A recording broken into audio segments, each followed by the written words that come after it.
Someone who has crossed 90s or 80s even, and you ask them, do you believe in God? And you wait for their answer. Some people will say, I don't know. They are quite honest. People will say, I do believe. And the moment you ask a question, why do you believe? Then what will they answer? Those answers will be very intriguing. They say, oh, because there will be a long pause. One should not start something out of greed or out of fear. Most of us, our childhood, we were told, believe in God, right? If you don't believe in God, and if you believe in God, certain good things may happen. And the whole impression had sunk in our subconscious so deeply that people go on believing and worshipping with no clues what they are doing. Someone who has crossed 90s or 80s even, and you ask them, do you believe in God? And you wait for their answer. Some people will say, I don't know. They are quite honest. People will say, I do believe. And the moment you ask a question, why do you believe? Then what will they answer? Those answers will be very intriguing. They say, oh, because there will be a long pause. And then, oh, my mom taught me this, or our community teaches this, our religion says so, our priest says so, so I believe in it. But what about you? Then they remain quiet, because though the knowledge is there, the backing of experience is absent. And that's what I try to convey, that experience. You may believe, it's okay, it's good to believe in something, but we have to prove it, either it is right or wrong, through a personal experience. In science also, we are brutal about hypothesis. We either prove it or disprove it mercilessly. We look at it from multiple angles. Why not spirituality also? It should not just remain a mere belief, mere faith, but it should be on the foundation of your own personal encounter. And that's what I am trying to convey, that we are always on a spiritual flux. Either we evolve or we devolve. There is no static position. In nature, nature cannot tolerate that. It's just a natural principle. Either you go up or you go down. Anytime you want to go up, effort is required. Just as with gravitation pulls, you have to make an effort to. If you want to launch a satellite, you have to have its escape velocity, right? Likewise, to escape the inner gravitational pull, I call it as ego, self-centeredness. They are the most destructive one. And to rise above that pull of self-centeredness or ego that gives birth to arrogance, we have to use some effort. I also like to convey that ego is also not that bad, though it can be disastrous. Mind also, many people have classified it as the biggest enemy. Especially yogis, they say mind is your enemy.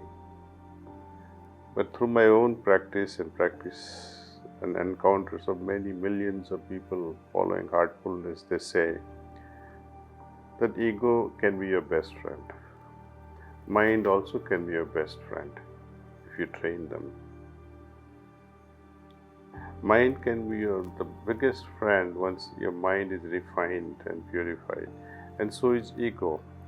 For example, if you are a musician and you play a particular instrument, every day you practice and you have a moment to play in an orchestra and people are giving you a standing ovation.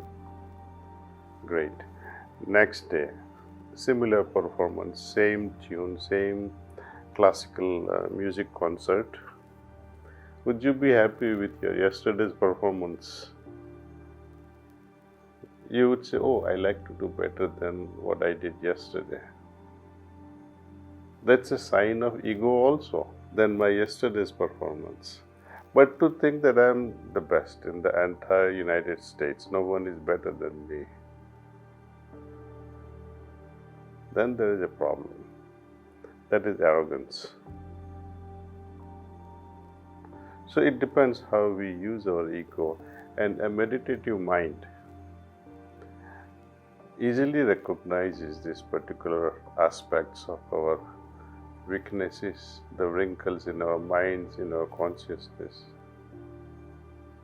I think consciousness also can soar higher, or it can dive deeper into doom, depending upon how we use our mind, ego, and intellect. Okay, when I transcend my mind through heartfulness way of meditation, you are able to transcend the mind. What does it mean when we say transcend the mind? Meaning, I progress from thinking faculty of the mind and surrender it to the feeling faculty of the heart. I think of God, for example, but to feel, now you have moved, you have evolved a little more. Right? So that is evolution of the mind to the heart, from thinking to feelings. Intellect-wise also, I can dissect intellectually various things. But a person like Einstein or such great minds, though they have intellect, but their wisdom, their intuitive abilities are so great, they don't dissect. They come to conclusion without dissecting. That's meditative mind. And such is ego also. Ego says me, mine, myself, I, me, mine. When we transcend the self, what happens? Thee, thine, and thou, the Lord. Now you have relegated yourself to the next one. And Lord becomes the center of your existence. The higher consciousness becomes the center of your existence. Divinity becomes the center of your existence. No longer the self. And selfless people, centered around the source of all that exists, they cover everything. They become the center of everything. And hence the energy that emanates from such individuals is always positive. One simple thing, once we arrived at this desirelessness state, that or absence of self-imposition, I think that's, as we say in baseball, you have hit the home run. You have arrived home. When such is the condition within yourself, spiritual state or a level of consciousness, you can safely say, I have arrived home, my heart is pure enough to invite divinity in my heart, pure enough to even allow the heavens to descend in my heart.